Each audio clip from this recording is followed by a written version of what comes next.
जय माता दी दोस्तों। क्या आप जानते हैं जिस दिन से अंधकार कम और प्रकाश अधिक होने लगता है, जिस दिन को देवताओं का दिन कहा गया है और जिस दिन भीष्म पितामह ने मृत्यु का वरण किया था, आज हम उसी महापर्व मकर संक्रांति के बारे में पूरी सच्ची और गहन जानकारी लेकर आई हैं। अगर आप जानना चाहते हैं मकर संक्रांति का अर्थ, इसका इतिहास और पौराणिक कथाएं, पूजा विधि, दान, व्रत और इससे मिलने वाले चमत्कारी लाभ, तो यह वीडियो को अंत तक जरूर देखें। सबसे पहले समझते हैं मकर संक्रांति शब्द का अर्थ। मकर जो कि एक राशि होती है, संक्रांति सूर्य का एक राशि से दूसरी राशि में प्रवेश। जब सूर्य देव धनु राशि से निकलकर मकर राशि में प्रवेश करते हैं, उसी दिन को मकर संक्रांति कहा जाता है। यह पर्व चंद्र कैलेंडर पर नहीं बल्कि सूर्य की गति पर आधारित है, इसलिए यह पर्व लगभग हर साल 14 जनवरी को ही आता है। मकर संक्रांति को सौर पर्व कहा जाता है। उत्तरायण का महत्व। मकर संक्रांति का सबसे बड़ा महत्व है उत्तरायण की शुरुआत। इस दिन से सूर्य देव दक्षिण दिशा से उत्तर दिशा की ओर चलने लगते हैं। धार्मिक मान्यता है कि उत्तरायण को देवताओं का दिन माना जाता है। इस समय किए गए दान, जप, तप, पूजा का फल कई गुना बढ़ जाता है और वैज्ञानिक कारण दिन लंबे होने लगते हैं।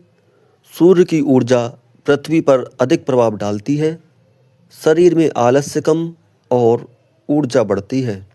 इसी कारण इसे नकारात्मकता से सकारात्मकता की यात्रा माना जाता है। पौराणिक कथाएं और इतिहास। सबसे पहले भीष्म पितामह की कथा। महाभारत में भीष्म पिता को इच्छा मृत्यु का वरदान प्राप्त था। इन्होंने युद्ध के बाद मकर संक्रांति के दिन उत्तरायण में शरीर त्याग किया। मान्यता है उत्तरायण में मृत्यु पाने वाले को मोक्ष की प्राप्ति होती है। गंगा अवतरण की कथा। राजा भगीरथ की तपस्या से गंगा माता पृथ्वी पर अवतरित हुई और कपिल मुनि के आश्रम से होकर सागर में मिली। इसी कारण मकर संक्रांति पर गंगा स्नान का विशेष महत्व है।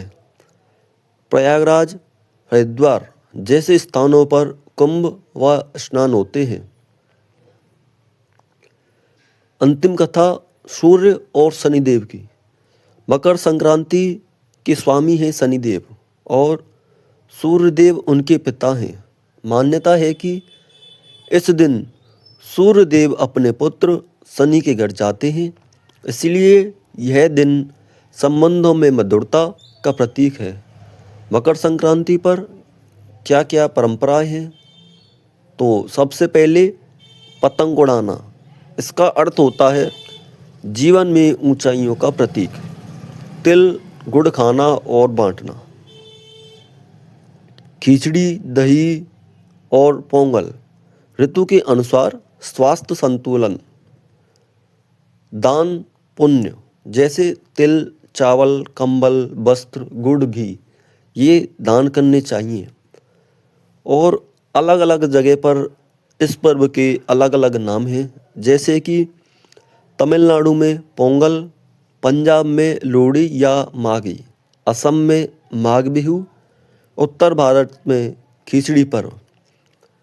और इसकी पूजा विधि। मकर संक्रांति के दिन सबसे पहले ब्रह्म मुहूर्त में उठें, स्नान कर स्वच्छ वस्त्र पहने, सूर्य देव को जल में तिल मिलाकर अर्घ्य दें, मंत्र बोलें, ओम सूर्याय नमः। तिल, गुड़, खिचड़ी या मिठाई का भोग लगाएं। गाय, ब्राह्मण या जरूरतमंद को दान दें। घर में शांति और सकारात्मकता के लिए दीपक जलाएं। अगर नदी स्नान संभव ना हो तो घर पर ही जल में गंगाजल मिलाकर स्नान करें। व्रत और नियम। मकर संक्रांति पर कठोर पर्व अनिवार्य नहीं होता, लेकिन जो करना चाहता है कर सकते हैं। एक समय भोजन, तिल गुड़ से बना सात्विक भोजन, क्रोध, नकारात्मक विचार से दूर रहें। दान अवश्य करें। इस दिन का मूल भाव त्याग, दान और सकारात्मक सोच। इसके आध्यात्मिक लाभ: सूर्य कृपा, पापों का नाश, पुण्य की वृद्धि। स्वास्थ्य लाभ: तिल गुड़ शरीर को गर्म रखते हैं, इम्यूनिटी बढ़ती है। और मानसिक